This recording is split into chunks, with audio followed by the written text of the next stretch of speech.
The Newark airspace controller talking to NBC News says it lasted for 45 seconds, telling us we went to backup radios. That didn't work. Nothing worked. It was a scary moment. These planes with people with lives in them are flying and no one is talking to them. They were flying in the dark. It was like a cone of silence. While the Newark Tower controls the runways, the airspace above the tower, up to 10,000 feet, is controlled by the Newark TRACON. To address controller shortages, last year the FAA moved those TRACON controllers to a consolidated facility in Philadelphia, but the data feeds have proven unreliable. And they want you to be advised that they may not be able to radar contact you because of the radar issues. Citing intense stress from the loss of comms, 5 Newark controllers reportedly left seeking short-term disability. The controllers said they're traumatized and they're not on duty right now. Mind and good spirit when they come in.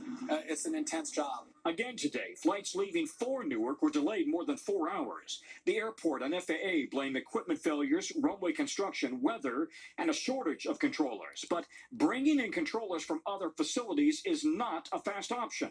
Certified controllers would need additional training, sometimes at the academy, before taking over at Newark. The FAA says it takes up to 1.5 years to certify at an ATC facility.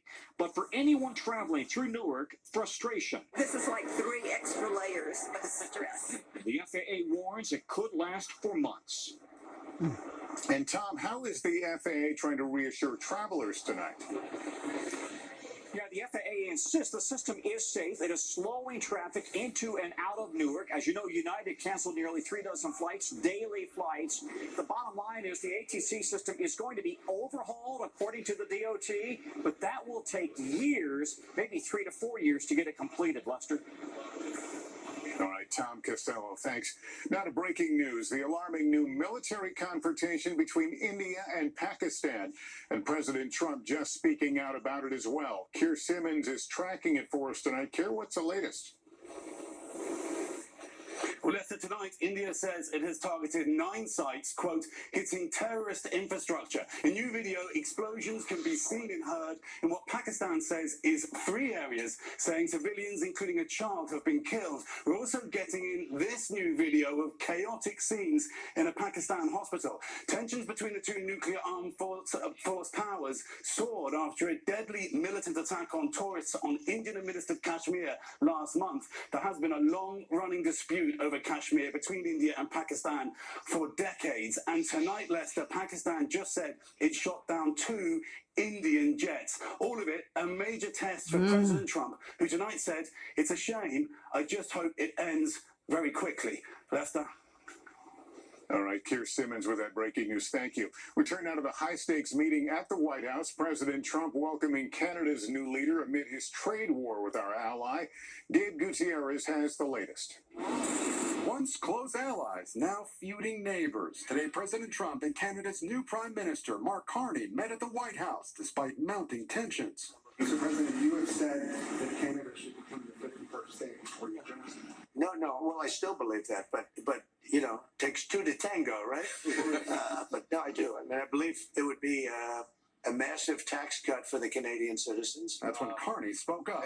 As you know from real estate, there are some places that are never for sale. And having met with the owners of Canada over the course of the campaign last several months, it's not for sale, won't be for sale ever. Never say never. Carney was elected amid backlash over the president's tariffs on Canadian products like steel, aluminum, and auto parts. Regardless of anything, we're going to be friends with Canada. Still, no signs of any imminent trade deal with Canada to lower tariffs. We want to make our own cars. We don't really want cars from Canada. Or with China either. We don't have to sign deals. They have to sign deals with us. They want a piece of our market. We've been ripped off by everybody for 50 years. And we're just not going to do that anymore. Mattel, which makes Barbies and Hot Wheels, now says it's considering hiking prices because of tariffs on Chinese imports. Last month, the president said negotiations with China were underway. We've been meeting with China. But today, his Treasury Secretary told Congress talks had not started. And can you clarify that? They want to meet, and they're doing no business right now. But you haven't met with them yet. have not met them yet. Out of the Middle East, the Houthis agreed to stop targeting U.S. vessels. The Iran-backed militia had snarled global trade by attacking ships in the Red Sea for more than a year, saying it was in protest of the war in Gaza. The president announcing in exchange he'll suspend U.S. strikes against the Houthis. We will stop the bombings, and they have capitulated, but more importantly, we will take their word. But the Houthis vowed to still target Israel, who overnight bombed an airport in Yemen after a Houthi strike near Tel Aviv. And Gabe, also today, the Supreme Court handed the Trump administration a victory on a controversial ban at the Pentagon. Tell us about it.